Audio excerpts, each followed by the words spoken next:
Joining us now to weigh in, Republican strategist Bobby Eberle, host of the 13-Minute News Hour. Bobby, originally, this was designed by Congress. The FISA court was put in place for the government to surveil a person they deem an agent of a foreign power for just a period of time. And they did that, Bobby, for the first 25 years. But then after 9/11, things got shady. And then we saw in, '06, they collected phone records of private citizens.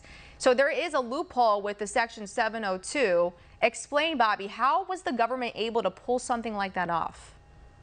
Well, what's interesting, and Dana, I appreciate you bringing me on because I am actually one who's evolved over time, and maybe your audience would find this interesting because I was a person there in Washington, D.C. on 9/11.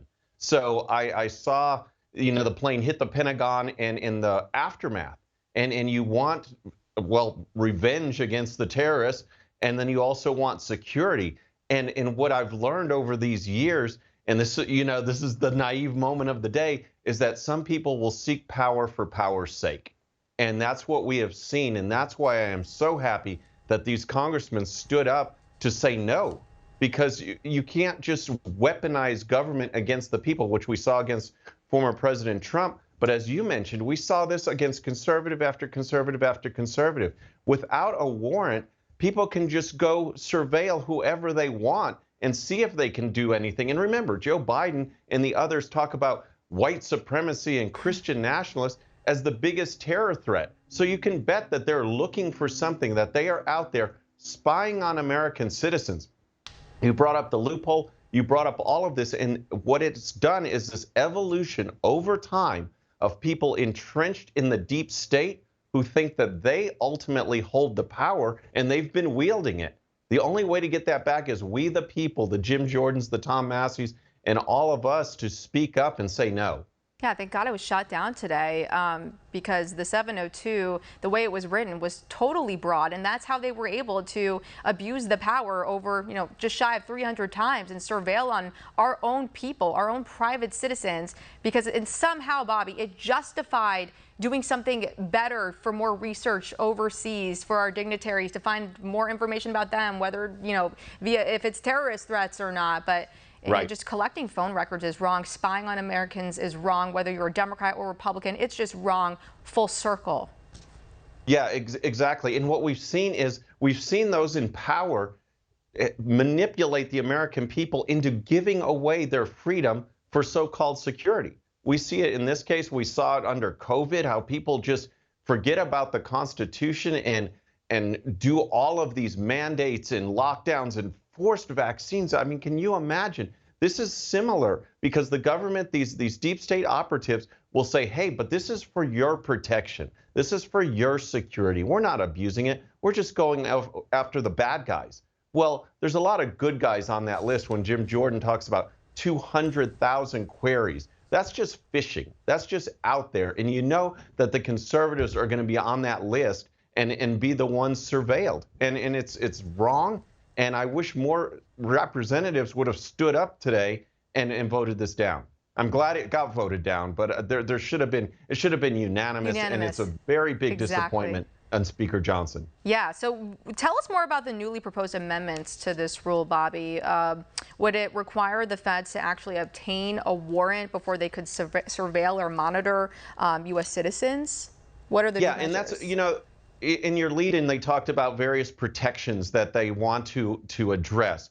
But ultimately, it comes down to keeping in place this element of warrantless searches. And to show you how bogus it is, you have that exception for members of Congress.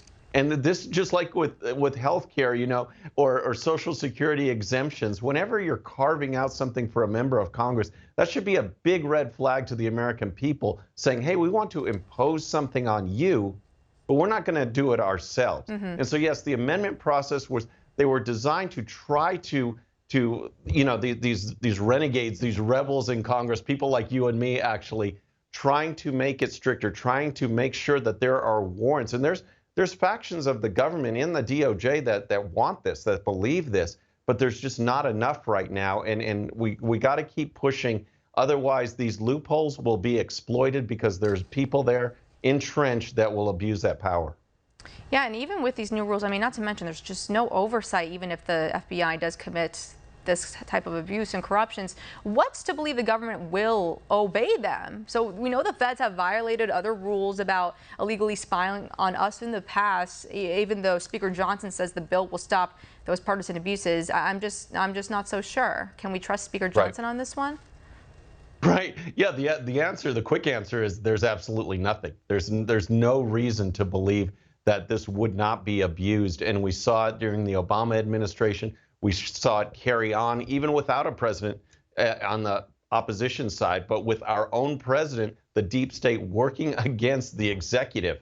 And it's something out of a movie that you think this can't be real, this conspiracy, but yet it's going on. The only way to change it is to get someone like President Trump in office who can wield some executive authority and start cleaning house within the bureaucracy and just say the deep state's got to go. There should be no more distractions at this point. I know there's some Republicans who are trying to push Speaker Johnson out of there. I think our focus is on 2024 election, because when we have President Trump back in office, everything else will follow seemingly, and it'll be smoother.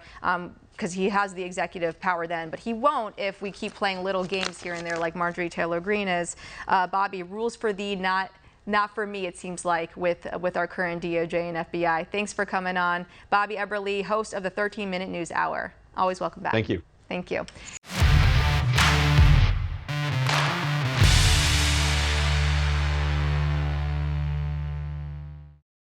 All right, friends, thanks again for tuning in. I really appreciate it. And before you go, please hit that subscribe button above. Once you do, tell your friends, share it, spread the word about the 13-Minute News Hour so we can keep growing.